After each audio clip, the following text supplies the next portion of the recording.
Assalamualaikum warahmatullahi wabarakatuh. Jumpa kembali bersama saya Adi di channel Ngulik Sejarah. Pada video kali ini saya akan kembali lagi membacakan suatu kisah misteri yang kali ini berjudul Santet Sambernyowo.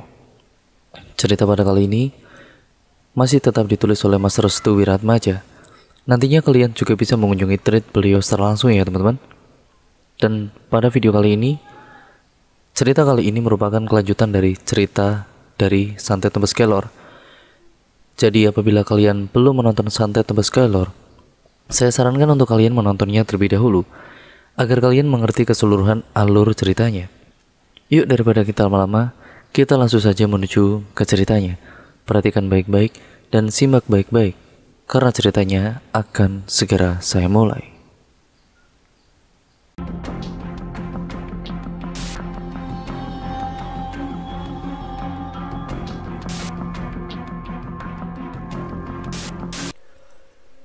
Pekalongan tahun 2014. Sudah 7 tahun lamanya semenjak kematian Pak Ajis, keluarga Ibu Sutini ini mulai membaik dari tahun ke tahun. Sekarang Nindya telah bisa melupakan akan secara perlahan rasa sakitnya yang terjadi di tahun 2007 silam. Ia memutuskan untuk tetap fokus kepada satu tujuan, yaitu mencari nafkah dan mengembalikan sisa-sisa memori kelamnya untuk menjadi sebuah batu loncatan yang lebih baik. Lain halnya dengan Ibu Sutini dan juga Nindya, Ibu Sumina justru lebih banyak mengurung diri di dalam sebuah kamar yang telah disediakan oleh Ibu Sutini, anak dari Ibu Sumina. Akan tetapi dari lubuk hati yang paling dalam, Ibu Sumina masih merasa ada suatu kejanggalan terkait serangan 7 tahun yang lalu, saat dimana dirinya baru menyadari jika Darmain, orang yang membunuh keluarga adiknya dan juga Pak Ajis, masih tetap eksis di sekitaran tempatnya berada. Setiap paginya, Ibu Sumina selalu keluar kamar untuk berjemur di bawah panas terik matahari. Di sela-sela dirinya sedang menikmati kehangatan matahari pagi, Ikrar datang sambil mengucapkan salam kepada Ibu Sumina. Assalamualaikum, Mbah. Waalaikumsalam. Ono pondung, ada apa nak? Simbah gimana keadaannya? Alhamdulillah sedikit membaik.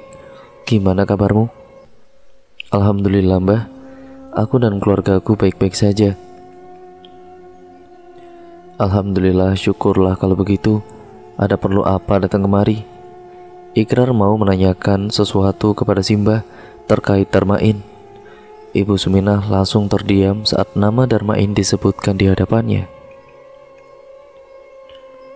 Jangan sebut nama itu di hadapanku. Aku sudah muak dengan nama itu, nak. Maaf, Mbah, bukan bermaksud lancang, tapi apakah Simbah tahu di mana Darmain sekarang? Ibu Sumina menatap ke arah langit secara perlahan. Ia baru saja melihat kawanan burung melintasi atap langit itu secara perlahan. Rasanya ia baru saja menikmati pemandangan alam yang sebenarnya semenjak dirinya harus disibukkan dengan permasalahan internalnya. Dahulu, dia hanyalah seorang tangan kanan dari seorang bos besar, tapi dia juga memiliki ilmu kanuragan yang tidak sebanding dengan manusia zaman sekarang. Jelas Ibu Sumina. Maksud Mbah bagaimana? Dia itu sulit dibunuh. Tubuhnya tidak pernah tua dan ilmunya semakin meningkat. Jadi sampai detik ini Darmain masih hidup. Dia itu bagaikan belis atau setan yang hidup abadi tanpa aturan takdir. Tapi bukankah manusia itu ada waktunya sendiri? Waktu hanya sebagai patokan yang kita ketahui. Namun mereka yang melawan perintah Tuhan, waktu adalah sebuah jarum yang dijatuhkan ke tumpukan jerami.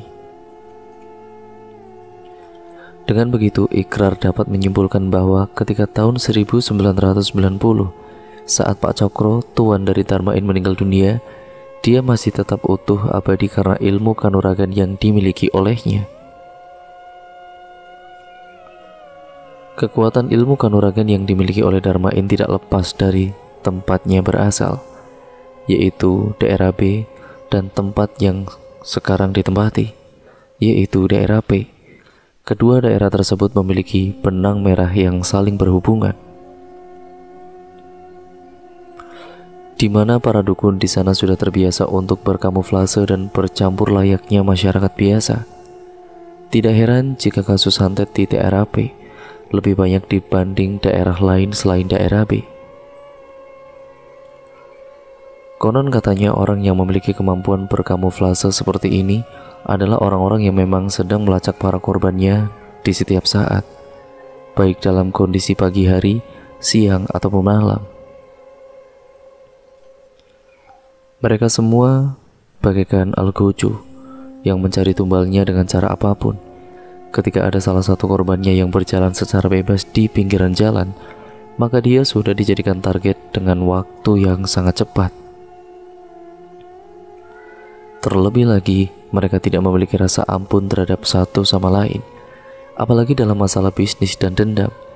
Dukun yang berkamuflase akan menyelinap di balik kita, pertemanan, dan persaudaraan yang mungkin saja tidak bisa diketahui.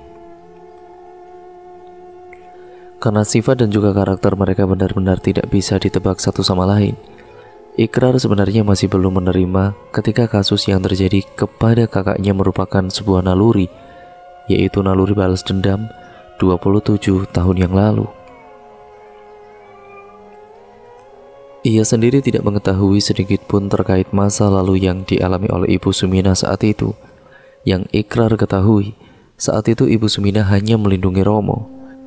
Tidak ada satupun hal yang berkaitan dengan dendam. Hanya saja saat itu Romo menceritakan secara detail kejadian santet tembus kelor keluarganya kepada Ibu Sumina. Dengan begitu sejarah akan terukir dan perihal santet yang mengerikan ini akan terus diingat oleh orang-orang terdekatnya. Bukan hanya itu saja, Romo juga menceritakan hal yang lebih jelas terkait orang-orang yang menyerang santet tersebut. Romo menyebutkan 2 orang yang menjadi tabir kebusukan dari penyerangan santet yang mengenai keluarganya. Dengan begitu, nama kedua yang dijadikan sebagai pelaku penyantetan ini selalu diingat oleh Ibu Sumina agar dirinya bisa lebih hati-hati dan waspada terhadap penyerangan yang ada. Dan sekarang setelah membunuh Pak Ajis, Ibu Sumina semakin takut dan tidak tahu harus bagaimana. Dia hanya bisa berlindung kepada anak perempuannya yang bernama Ibu Sutini, sedangkan anak-anak lainnya yang berada di luaran kota. Hari itu mereka berdua tidak membahas terlalu banyak mengenai Darmain. Ibu Sumina hanya berpikiran bahwa Darmain adalah manusia yang telah menyatu dengan ilmu hitam,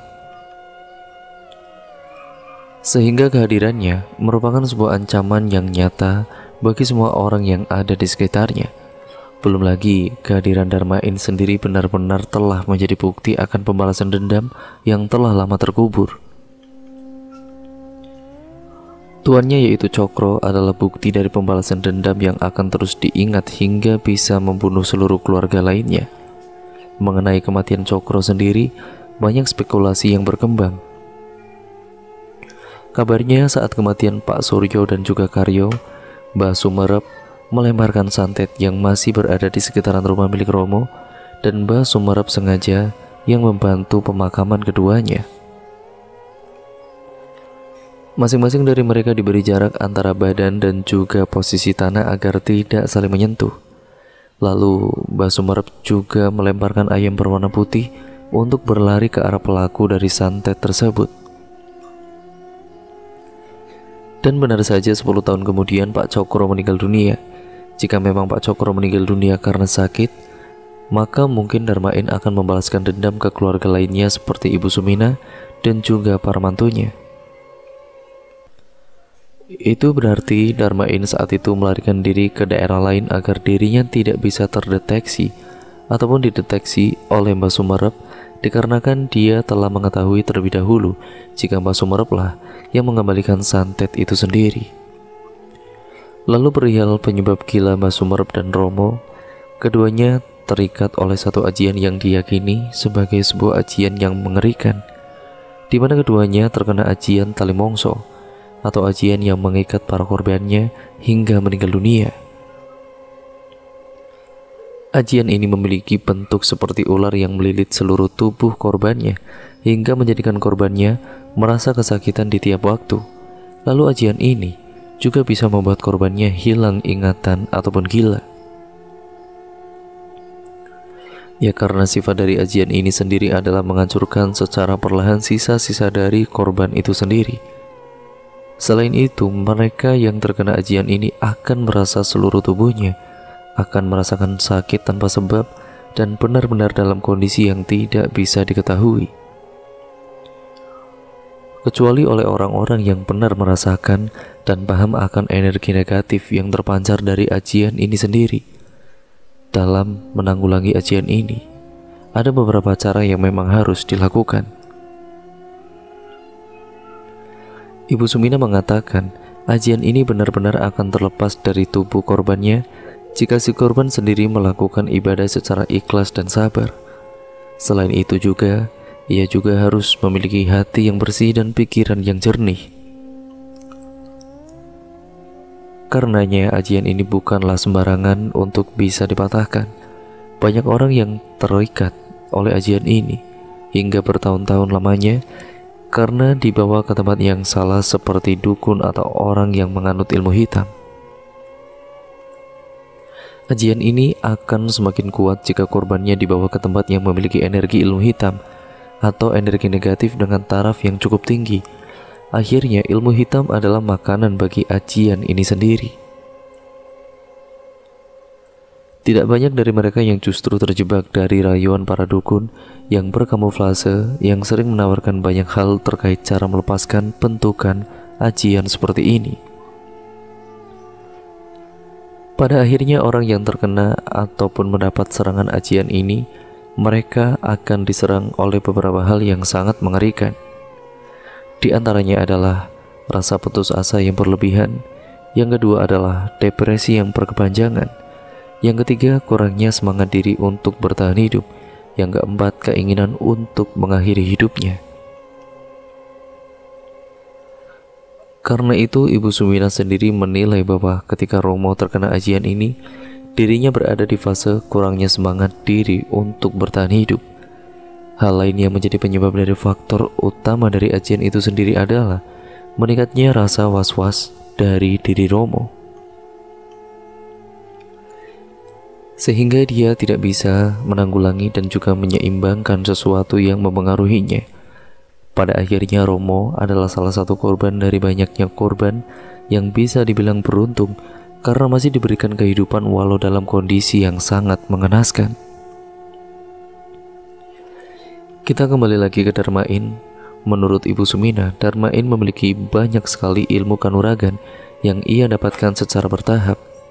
Ilmu kanuragannya itu sendiri ia dapatkan dari bagian selatan Jawa yang sering dikaitkan dengan keberadaan Ratu Selatan. Ritual yang dihadapinya pun tidaklah mudah. Ia harus berani melawan arus ombak di tengah malam agar ilmu yang didapatkannya itu menyatu dalam tubuh. Sehingga dalam usianya yang sudah terbilang cukup tua, Darmain masih saja terlihat sangat muda. Ibu Sumina sendiri belum pernah bertemu dengan Darmain, tapi dirinya seperti tidak asing dengan sosok Darmain. Bisa dibilang saat dirinya dalam posisi hati yang tidak tenang, sosok Darmain akan masuk ke dalam mimpinya dan akan menyumbatkan kalimat-kalimat ancaman kepada Ibu Sumina sendiri. Karenanya, dari generasi yang ada, Ibu Sumina adalah saksi yang masih hidup setelah Romo. Artinya jika Ibu Sumina sendiri dibunuh, maka Darmain akan hidup dalam keadaan sentosa. Namun, Ibu Sumina tidak seperti apa yang dipikirkan oleh Darmain. Ia sengaja menyuruh kedua anaknya yang laki-laki untuk keluar dari Pekalongan agar seluruh keluarganya bisa selamat dari jeratan Darmain sendiri. Bisa dibilang ilmu Darmain yang sekarang sudah sebanding dengan salah satu anak dari Ibu Sumina, Anak itu bernama Pak Arianto, orang yang pernah masuk ke dalam dimensi waktu yang lain bersama dengan Darmain. Pak Arianto sendiri adalah orang yang pernah bertemu dengan Darmain, dan Darmain sendiri menganggap Pak Arianto beserta dengan keturunannya adalah musuh baginya sendiri. Ibu Sumina dikenal dengan orang yang sangat teliti. Saking telitinya dia paham siapa orang yang benar-benar akan menjatuhkan keluarganya sendiri. Sebenarnya saat dirinya mengetahui kalau adiknya, yaitu almarhum Pak Suryo, meninggal dunia karena kecelakaan, Ibu Sumina sudah mengetahui akan dampak dan resiko ketika dirinya membawa Romo ke rumahnya. Hal ini diperjelas oleh suaminya yang bernama Pak Sabar. Pak Sabar mengatakan jika Romo hanyalah perangkap, Romo hanyalah umpan untuk mengetahui keluarga-keluarga lainnya. Jika memang dibenarkan, Romo akan dijadikan sebagai tumbal dan digantikan dengan keluarga yang lainnya. Dengan itu, keluarga Pak Cokro bisa menginvasi lebih banyak lagi harta yang disembunyikan oleh keluarga Pak Suryo. Dan apa yang dikatakan oleh Pak Sabar benar-benar terjadi. Sebelum Pak Sabar meninggal dunia, dia meminta kepada istrinya, yaitu Ibu Sumina, untuk tidak melibatkan anak-anaknya dalam masalah ini. Hal yang ditakutkan dari almarhum Pak Sabar sendiri, jika Ibu Sumina melibatkan kepada anak-anaknya yang lain, maka santet ini akan terus berjalan hingga keturunan selanjutnya.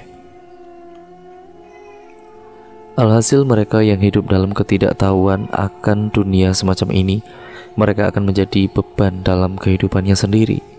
Terlebih lagi santet adalah satu tindakan kriminal yang tidak memiliki bekas ataupun meninggalkan tanda dan sidik jari dari pelaku itu sendiri. Itu artinya resiko akan kematian atau penderitaan untuk generasi selanjutnya di keluarga Ibu Sumina sangatlah besar. Bisa dibilang mereka yang mencoba untuk melarikan diri dari takdir yang sebenarnya, mereka semua juga akan terkena imbasnya. Entah mengapa hari itu Ibu Sumina tidak banyak bicara saat Ikrar memberikan pertanyaan-pertanyaan seputar Darmain. Ibu Sumina hanya meminta kepada Ikrar untuk tidak terlalu jauh dalam mencampuri urusan ini. Namun, sepeninggalan kematian Pak Ajis, rasa dendam Ikrar semakin membara. Dia bahkan menantang Darmain untuk saling menumpahkan darah satu sama lain walaupun besar resikonya. Bah, di mana Darmain berada? Untuk apa kamu mencari Darmain? Aku ingin bertemu. Ibu Sumina menatap Ikrar sejenak. Ia kemudian menyadari jika adik dari almarhum Pak Ajis ini memiliki tekad yang sama seperti anaknya yang berada di Cirebon, yaitu Pak Arianto. Ilmumu itu belum tinggi, nak. Apa harus berilmu tinggi dulu agar bisa membunuhnya? Membunuh seseorang lebih mudah dengan sekedar ucapan. Tapi pernahkah terbayangkan jika dia bisa mengikatmu hingga berbulan-bulan? Maksud Simba apa? Kamu bisa ingat, dan juga kamu harus ingat akan ajian tali mongso yang dimiliki oleh si Darmain. Ajian itu bisa melumpuhkan lawan dari jarak jauh walau dia tidak mengenalmu sekalipun. Kamu tidak akan mampu melawannya. Mendengar hal itu, Ikrar langsung menundukkan kepalanya. Dalam hatinya seperti ada penyesalan karena tidak bisa membunuh Darmain sekalipun. Ingat akan hal ini. Isi tapi kosong, kosong tapi isi. Dalam makna falsafah Jawa, isi tapi kosong dan kosong tapi isi adalah sebuah penggambaran terhadap orang-orang yang memiliki keilmuan namun dirinya tidak mau diungkapkan secara terang-terangan. Sedangkan banyak juga orang yang mampu merasa memiliki banyak keilmuan, terutama keilmuan kanuragan, namun di dalam wadahnya atau dirinya sendiri tidak ada sesuatu pun yang menetap di dalamnya. Hal ini menjadi fenomena yang unik di mana sosok Ikrar yang hanya memiliki intuitif menantang Darmain yang memiliki ajian tali mongso dan dalang dari penyerangan dua santet mematikan, yaitu santet tembus kelor dan santet kebang ambet. Sudahlah, istirahat saja. Atur dirimu sendiri. Kita menunggu waktu. Sampai kapan, Bah? Sampai saat dimana Darmain akan muncul nanti. Kapan? Saat ajian itu dikeluarkan. Selain itu, Pak Arianto juga sudah seringkali dimimpikan oleh seseorang yang mengancam dirinya dan juga seluruh keluarganya untuk dibunuh secara bertahap. Kehancuran yang ditambahkan dari orang yang mendatangi Pak Arianto dalam mimpinya benar-benar memberikan efek yang mengerikan pada kondisi psikis Pak Arianto itu sendiri. Terkadang ia hanya bisa melihat anak-anaknya bermain di luaran sambil memberi makan ayam kesayangannya. Selain itu, ia juga merasa kasihan dengan istrinya yang sangat tulus dalam memperhatikan perkembangan anak-anaknya. Dalam kesendirian, Pak Arianto hanya bisa termenung. Ia membayangkan nasib yang akan diterimanya jika kejadian yang sama akan terulang kembali. Terlebih lagi terhadap salah satu anggota keluarganya yang terbilang sangat minim akan pengetahuan mistis dan lainnya. Kala itu Pak Arianto sedang duduk di depan rumah bersama dengan tetangga lainnya. Kebetulan istrinya baru saja melahirkan anak keempat semenjak 2 bulan yang lalu. Anak itu diberi nama Permata. Hal ini dikarenakan mata dari anak itu bagaikan permata yang sangat indah dan benar-benar memberikan kebahagiaan bagi orang-orang yang ada di sekitarnya. Saat itu sang bayi sedang berada di dalam kamar sendirian. Namun karena rumah Pak Arianto masih berdekatan dengan pepohonan yang ada di belakang rumahnya, tentu saja banyak gangguan-gangguan seperti hewan buas yang ada di sekitarnya. Tiba saat di sore hari, Ibu Sofia, istri Pak Arianto, ingin memasuki kamar milik anaknya yaitu Permata.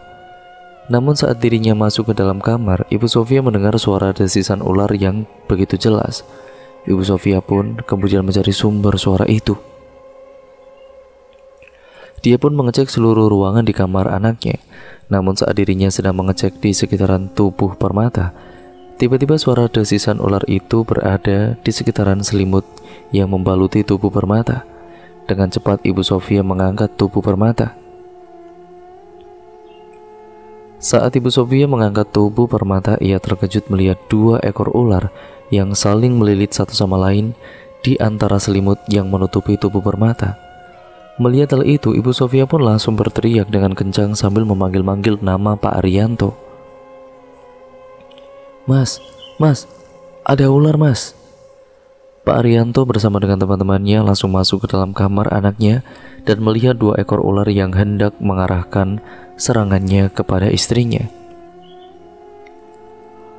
Tentu saja hal ini membuat Pak Arianto langsung bergegas menyuruh istrinya untuk keluar terlebih dahulu demi menyelamatkan Permata dan juga dirinya. Sedangkan teman-teman Pak Arianto, mereka langsung mengambil alat seadanya untuk mengeluarkan ular tersebut dari dalam kamar.